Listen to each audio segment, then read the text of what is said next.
And so, even in suffering, if it should occur, or we have anticipated one suffering that is going to happen, and oftentimes, which I also mentioned in my previous videos before, that it's kind of like the exposure therapy. But to add on to that, we need to have a kind of self-detachment along with a sense of humor, show up just as ourselves, and that release you from seeking others' validation and from feeling others' expectations of you, which you thought, and which gives you the freedom to be yourself. So you realize that you have the freedom to not have to when you don't want to. And so you can put yourself from a distance of hyper fixating to a point that it causes you anxiety. You can finally step back and see, oh, I'm allowed to be that. And that's when you realize you're allowed to be that and still be worthy. And so next time it wouldn't trigger the anticipatory anxiety as bad anymore.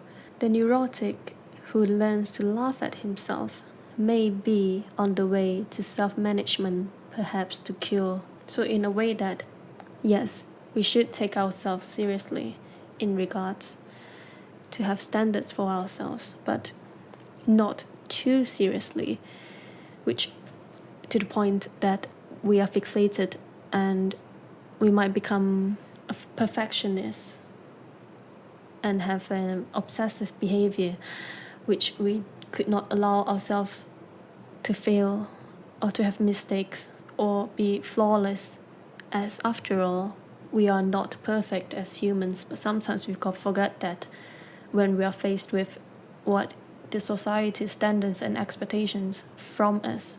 And so sometimes I think it is good for us to rebel against that and be like, so what if I am? And even if we don't meet all the standards, we are still worthy and we still have a sense of self. And then we can laugh at the expectations after realizing how unrealistic it can get sometimes, and also at ourselves for being so hard on ourselves before when we don't have to.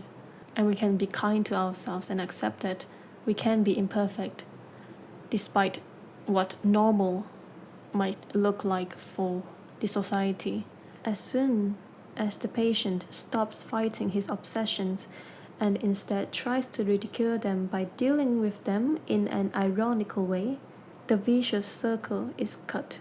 The symptom diminishes and finally atrophies now that we're free from it. And so when we have the anticipatory anxiety, it is important for us to have the intention to sometimes do the exact opposite of what we think we should act. And so this is where we can finally break it. And the cure to this is self-transcendence, where we allow ourselves to be more and beyond that.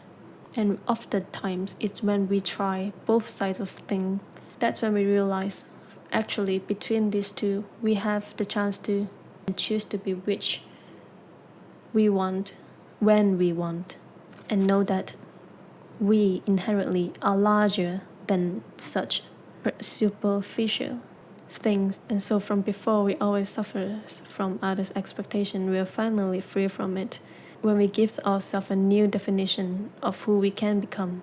Man is ultimately self-determining. Man does not simply exist, but always decides what his existence will be, what he will become in the next moment. By the same token, every human being has the freedom to change at any instant. So that is to say, even if we're suffering from the worst kind of scenario that we're in the previous moment, who is not to say the next moment is going to be the best thing that's ever going to happen to you? Because life, things, everything is always changing, and you can't just decide that this moment right now is going to be all of it, all your life ever be, because you never know what might happen the next moment, of which you yourself need to decide the change starts now. And this is the next step which you will take differently, because while of course movements of machines that we can predict because it is automatic. After all, humans are the ones that design the machines to just do the same task repetitively. But we are humans, which means there are flexibility and the possibility of change anytime when we choose it. We don't have a standard of procedure of what we were designed to do this and then next and the same, but we can always choose. If this is what is now, next we can always go to the other ways once you realize you have that choice. That a human being is not one thing among others. Things determine each other, but man is ultimately self-determining what he becomes within the limits of endowment and environment, of course, he has made out of himself. Robots, machines, they're all the same thing. A collective, just one among a lot of it, but humans were not. So even if we grow up in the same environment, what we become is what we make ourselves out of it. So which I say, for example, two different people can suffer from the same trauma, but one person can turn out bitter, and with their negative and bad future behavior, they use it the excuse of what happened from the past. And with that, he had made not only himself as the prisoner of his past, but also pass on the pain to those who he cares about, which will only drive the good things in his life further away from him. While the other person might, because of the thing that happened, he has the ability to help the person who he knows is going through a similar experience, to prevent such thing to happen to another person. That is to say that he makes himself more of what happened to him, and he used that experience to help others and also his future self. That man has both potentialities within himself. Which one is actualized depends on decisions but not on conditions. And so you always have a choice to blame your past happenings because of your conditions, while you also actually have the decision to become better and more than that. And sometimes we don't realize that meaning subside because the seeking of immediate pleasure has taken over. Let me use the example that I have given before, the father going to work to provide for the family. And so if he chose to give up after a hardship that he faced at work because he don't want to suffer through it, and then he just falls into seeking immediate pleasure such as comfort and just not go to work but instead go to the bar, to release his stress per se and to avoid suffering, because he don't see the meaning. He failed to remember what was the purpose that he did it in the first place. That is when meaning will cease to exist, because we choose immediate comfort over meaningful action that is actually purposeful and will contribute to what we actually want. Just like the example of the woman who she had to take care of the child, right? And then only she realized when she can imagine her life if she were to choose the freedom path that is empty, where she shifts back to the reality of what she is suffering from now. That is when she feels fulfilled.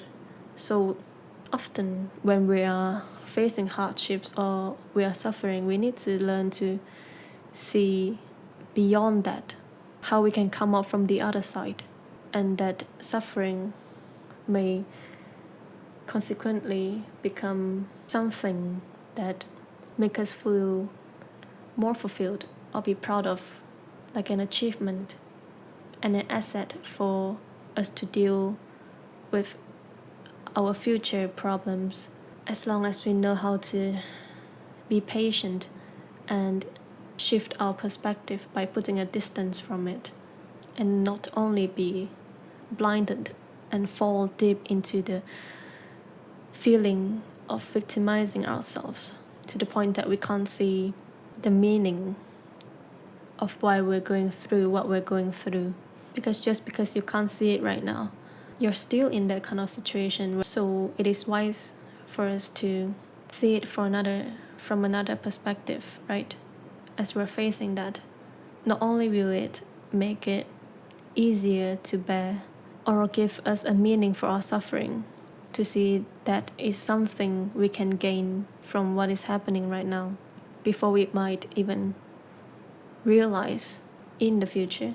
And I think a common condition with the people nowadays is that people often have enough to live by but nothing to live for.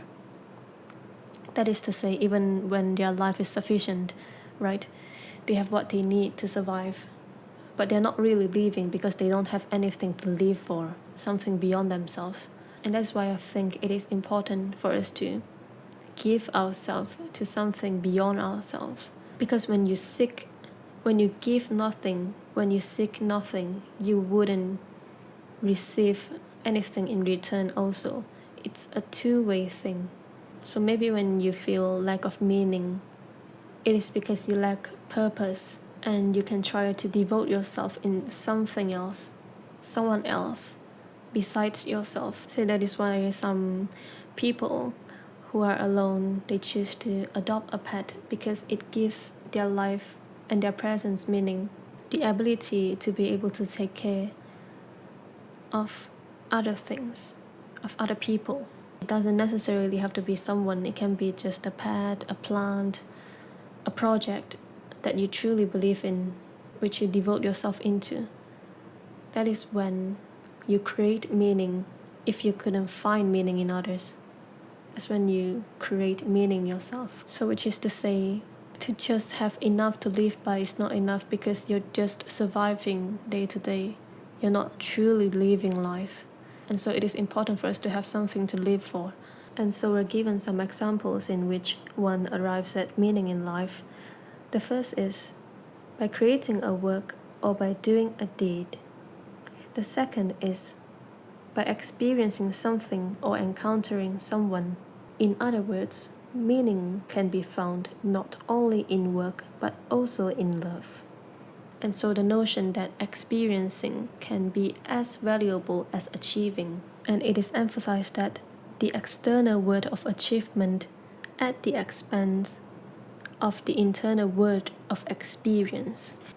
So we have two options, that we can either from the external word by devoting yourself in your work that you find meaningful, or a project or something that you fight for, or create something from your belief and to share it with the world, and then you will feel a sense of achievement from the external source. It comes from you internally giving out to the world. Maybe it's a project to help the greater good of the world, maybe for the environment or for the animals, or something to ways of curing cancer, how the doctors are devoting themselves into that, right? It is inherently something beyond themselves that benefits the world around them, and then they feel a sense of achievement that they're doing something meaningful. While the other one is that experiencing from your inner world, which is found in the external world, the people that you meet and be around, say a partner or a family, and then you feel grateful and they feel grateful. It goes both ways, just by spending time with them and being around them, and only your presence itself can ignite this feeling, because the bond between you and that person can only be achieved by these two people, not just anyone else. And so the kind of feelings, the kind of care, the kind of love that you have for this person and that person have towards you, it can only be you both specifically, and which gives you a sense of purpose and meaning in your life, because only you can be and give those kind of feelings for the other person. It can only come from you. But most important, however, is the third thing. It is mentioned here to meaning in life, which is even the helpless victim of a hopeless situation, facing a fate he cannot change, may rise above himself, may grow beyond himself, and by doing so, change himself.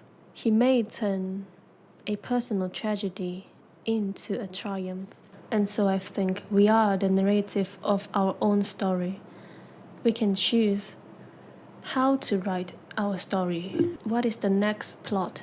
Or if there's a character development of the what has happened before, of what the character has been through before this. And so one can choose to stay in their suffering, while the other can choose to grow above their suffering. And so we will always benefit from the experience if we choose to see it as a growth experience. So we do not only lose something, but with it, we also gain something from it. And I feel we have often underestimated the defiant power of a human spirit. We are capable of enduring hardships and more suffering, where we can rise beyond it. We are not as weak as we thought we are. And with the past and experiences that we faced, I feel that is not making us, defeating us into being weaker and weaker, but it is forming us to become stronger and stronger. It's only a matter of how you view it, how you view your experience, the attitude, and the reaction you choose to give. Someone said, I view my life as being abundant with meaning and purpose. The attitude that I adopted on that fateful day has become my personal credo for life. I broke my neck, it didn't break me. I am currently enrolled in my first psychology course in college. I believe that my handicap will only enhance my ability to help others. I know that without the suffering, the growth that I have achieved would have been impossible. And so he has chosen to become a better person after he has endured and come out to the other side from his suffering. And he's using it for a greater good, to make something inherently bad into creating something good. Not only does it let others see the hope, who you can become beyond the suffering, but it also motivates the other person who is currently facing the same and similar situation, to give them hope that they can come out on the other side and there's a better kind of person that they can become, and who had become, as you are the living evidence that gives them the hope that they need, which they could not yet see for themselves. And that already said the thing that you're doing, and just by you surviving and your presence itself is already helping others. And also in this chapter of tragic optimism, I like this, where Victor wrote, his imperative is, live as if you were living for the second time and had acted as wrongly the first time as you are about to act now. And not only that life can give us meaning, death can also give us meaning. The third aspect of the tragic triad concerns death, but it concerns life as well, for at any time each of the moments of which life consists is dying, and that moment will never recur. And yet is not this transitoriness a reminder that challenges us to make the best possible use of each moment of our lives?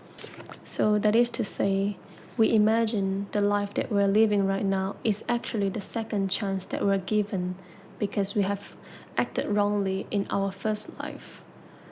And so this belief makes us have the motivation to finally live our life as fully as we can.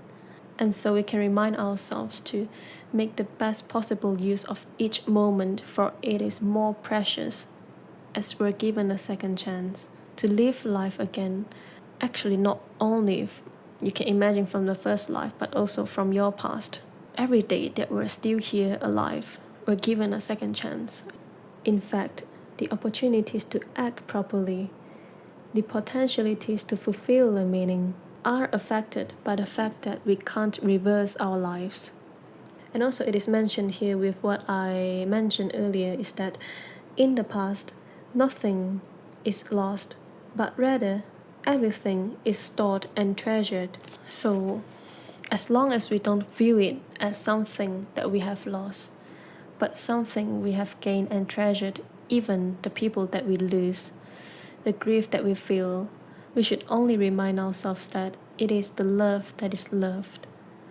For us to feel this grief right now and the sense of loss is because we have loved and we have cared, and which shouldn't prevent ourselves from love and care for someone new, for something new. Because all that is lost is not lost, it is gained and treasured. The full granaries of the past into which they have brought the harvest of their lives, the deeds done, the loves loved, and last but not least, the sufferings they have gone through with courage and dignity. And so you should be proud of the fact that you didn't give up and just lay on the ground. You picked yourself up again and continue walking, carrying the weight of what you have been through, which the weight you can take it out and apply to when in your future journey, which can help you with the knowledge and wisdom that you have got. And so it is written in here again that there is no reason to pity old people. Instead, the young people should envy them. While it is true that the old have no opportunities, no possibilities in the future, but they have more than that. Instead of possibilities in the future, they have realities in the past, the potentialities they have actualized, the meanings they have fulfilled, the values they have realized. And nothing and nobody can ever remove these assets from the past. It only makes them the wiser and the more experienced because their past has already actualized, and the values which they have realized, the beliefs that they can stand firmly in themselves, which is not the possibilities of what others might tell you the right or wrong, because you have lived the life yourself, and this is the realization that you have come to gain for yourself, something that you can stand firm and in your belief that there is something that you own and can decide for yourself and what is meant for you and not meant for you because of the past experiences and the knowledge that you have gained from what has happened. And in the last section, Victor wrote, "You may of course ask whether we really need to refer to saints. Wouldn't it suffice just to refer to decent people? It is true that they form a minority. More than that, they will always remain a minority. And yet I see therein the very challenge to join the minority. For the world is in a bad state, but everything will become still worse unless each of us does his best. So let us be alert in a twofold sense. Since we know what a man is capable of, and since we know what is at stake. And while it is easy to give in to the suffering, especially with all the sufferings that are happening around the world right now, the hope might feel bleak and impossible, but which is why it is more important for us to be that, especially when it is rare. Because we shouldn't view the people who still have hope and is still positive and still have optimism as saints, as something unachievable, and put them on a pedestal, but view them as decent, as it is something normal, something you can also do. You can also be a part of and join them, if only you choose to. While we realize what is at stake, it's more dangerous for us to fall into that, into the common suffering. And so it is important for us to actively choose to be beyond that and more than that, and see hope despite it all, and know the importance in the and the rarity of where we need to create hope, which essentially gives you your meaning of life and gives your life a meaning, because it can be only done by you and from you, especially where it is lesser right now. The news are showing us the wars and the struggles, which is to remind us what is at stake right now, and the more important it is for us to create hope and purpose, and find purpose maybe within, from those suffering, what we can give, what we can do to make the world a better place for others and also for ourselves. And so inherently we create meanings through things we commit ourselves to, which is also where we find meaning giving back to us, where we find meaning in that.